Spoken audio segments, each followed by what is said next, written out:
بسم اللہ الرحمن الرحیم۔ السلام علیکم ورحمۃ اللہ وبرکاتہ۔ آپ احباب جانتے ہیں کہ یہ یوٹیوب چینل میں نے دینی مسائل سے آگاہی کے لیے بنایا ہے تاکہ ہمارے نوجوانوں کو وہ مسائل جن سے ان کا ہر روز واسطہ پڑتا ہے لیکن وہ پوچھ نہیں سکتے، وہ علماء کے پاس جا نہیں سکتے، کچھ اپنی مزدوری کی وجہ سے، اپنی مصروفیت کی وجہ سے، تو یہ اس غرض سے میں نے چینل بنایا کہ آپ دوست، آپ احباب میرے اس چینل کے اوپر جو بھی سوال آپ کریں، دینی سوال، تو انشاءاللہ العزیز میں ایک دین کا ادنا طالب علم ہونے کے ناطے اپنی بساط اور اپنے علم کے مطابق انشاءاللہ العزیز آپ کے سوالوں کے جواب دیا کروں گا تاکہ میں اپنی بھی آخرت سنواروں اور آپ کو بھی دین سمجھنے میں آسانی ہو۔ کل کچھ دوستوں نے سوال کیا تھا، سوال یہ تھا کہ یہ جو ہم اذان ہوتی ہے تو نبی کریم صلی اللہ علیہ وسلم کا نام نامی اس میں گرامی جب اذان میں آتا ہے تو ہم جو اپنے انگوٹھوں کو چوم کر آنکھوں پر لگاتے ہیں، اس کی کیا شرعی حیثیت ہے؟ تو آج میں اسی سوال کا جواب جو ہے وہ آپ کی خدمت میں پیش کرتا ہوں۔ بات یہ ہے کہ کچھ چیزیں ہوتی ہیں جو فرض ہوتی ہیں، کچھ چیزیں ہوتی ہیں جو واجب ہوتی ہیں، کچھ چیزیں ہوتی ہیں جو سنت ہوتی ہیں، اور کچھ چیزیں ہوتی ہیں جو مستحب ہوتی ہیں، کچھ پھر سنت میں بھی سنت موقدہ ہوتی ہیں، کچھ سنت غیر موقدہ ہوتی ہیں، فرائض میں بھی کچھ فرض ہوتے ہیں اور کچھ فرض کفایہ ہوتے ہیں، ٹھیک ہے؟ جس طرح ہم نماز جنازہ جب پڑھتے ہیں تو اس میں ہم نیت کرتے ہیں 4 تکبیر نماز جنازہ فرض کفایہ، ٹھیک ہے؟ 5 وقت کی نماز یہ فرض عین ہے، اور یہ جو نماز جنازہ ہم پڑھنے کے لیے جاتے ہیں یہ فرض کفایہ ہے۔ اب فرض عین تو کسی صورت میں بھی بندے کو معاف نہیں ہے، اس کا حساب قیامت کے دن بڑا کڑا ہوگا، بڑا سخت ہوگا جو ہمارے اوپر فرض ہے، لیکن فرض کفایہ میں چھٹکارا ہے۔ رائٹ ہے کہ فرض کفایہ کی تعریف یہ ہے کہ اگر محلے میں سے چند آدمی، شہر میں سے، محلے میں سے، گاؤں میں سے چند آدمی اس عمل کے لیے چلے جائیں تو باقی کے لوگ اگر نہ بھی جا سکیں تو وہ گناہگار نہیں ہوتے۔ یہ تعریف ہے فرض کفایہ کی، ٹھیک ہے؟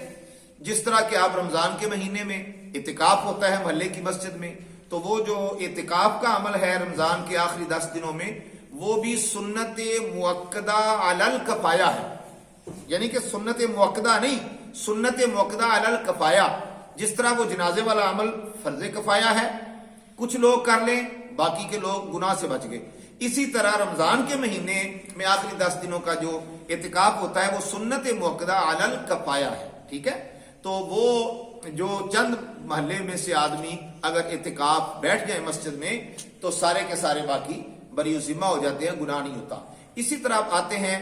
نفس مسئلہ کی طرف، سوال کی طرف، انگوٹھوں کا نبی پاک کے نام پر چوم کر آنکھوں پہ لگانا، تو یاد رکھیں یہ عمل نہ تو فرض ہے، نہ یہ واجب ہے، نہ یہ سنت موقدہ ہے، بلکہ یہ عمل نبی پاک علیہ الصلوۃ والسلام کہ نام پاک کو، آپ کے نام کو سن کر چومنا، یہ مستحب عمل ہے، اور یہ عمل امتی کا اپنے نبی کے ساتھ تعلق ظاہر کرتا ہے، محبت کو ظاہر کرتا ہے کہ اس امتی کو اپنے نبی کے ساتھ کتنی محبت ہے۔ اب آپ کہیں گے جی یہ عمل اگر محبت ہے تو اس کا کوئی دلیل کوئی ہونی چاہیے، کوئی اس کی اثر ہونی چاہیے، تو سنیے، یہ عیسائیوں کے پاس 4 اناجیل ہیں، ٹھیک ہے؟ اناجیل، تو اس میں سے ایک حصہ ہے جس کو کہتے ہیں انجیل برنباس، اس کے اندر یہ لکھا ہے، یہ آسمانی کتاب ہے، اس کا ایک حصہ ہے، تو اس کے اندر یہ لکھا ہے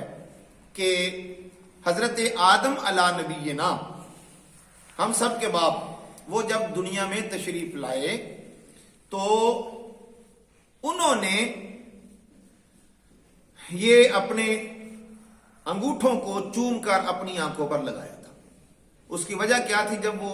زمین پر، جب ان کے اندر روح ڈالی گئی تو ان کو تسبیح پڑھنے کی آواز آتی تھی، انہوں نے اللہ کی بارگاہ سے سوال کیا کہ اے باری تعالیٰ یہ مجھے تسبیح کی آواز آ رہی ہے. تو اللہ پاک نے فرمایا کہ اے میرے پیارے آدم، میں نے تیری پیشانی کے اندر اپنے نبی آخر الزمان کا نور رکھا ہے، اور میرے فرشتے اس نور کا دیدار کر رہے ہیں اور وہ میری تسبیح بیان کر رہے ہیں. تو حضرت آدم علیہ نبینا نے اللہ کی بارگاہ میں سوال عرض کیا کہ یا اللہ، میں بھی اس نور محمدی کا دیدار کرنا چاہتا ہوں. تو رب کائنات نے حضور علیہ الصلوۃ والسلام کا نور پاک جو تھا وہ حضرت آدم علیہ السلام کے ان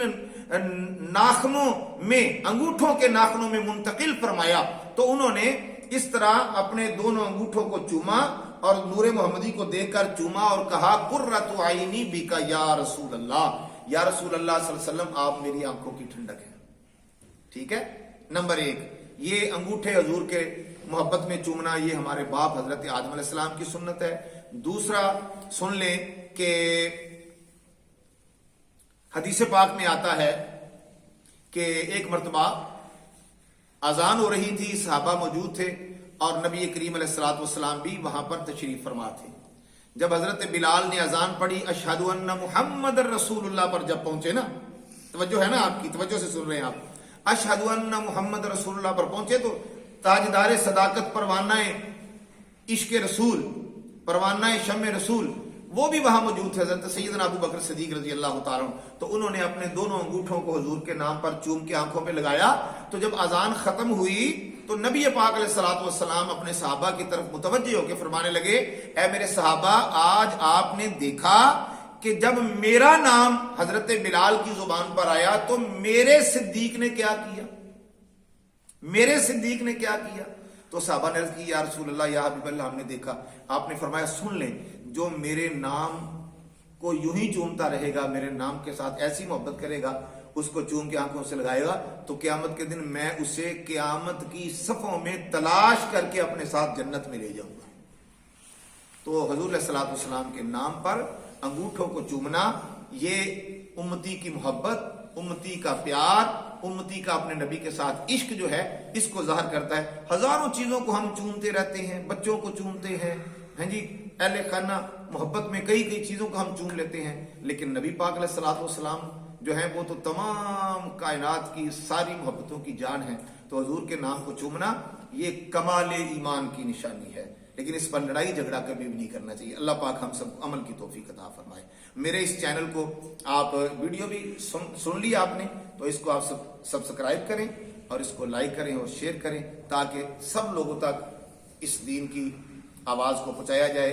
اور آپ بھی میرے ساتھ اس قافلے میں شریک ہو جائیں. اللہ آپ کا حامی و ناصر ہو. السلام علیکم ورحمۃ اللہ.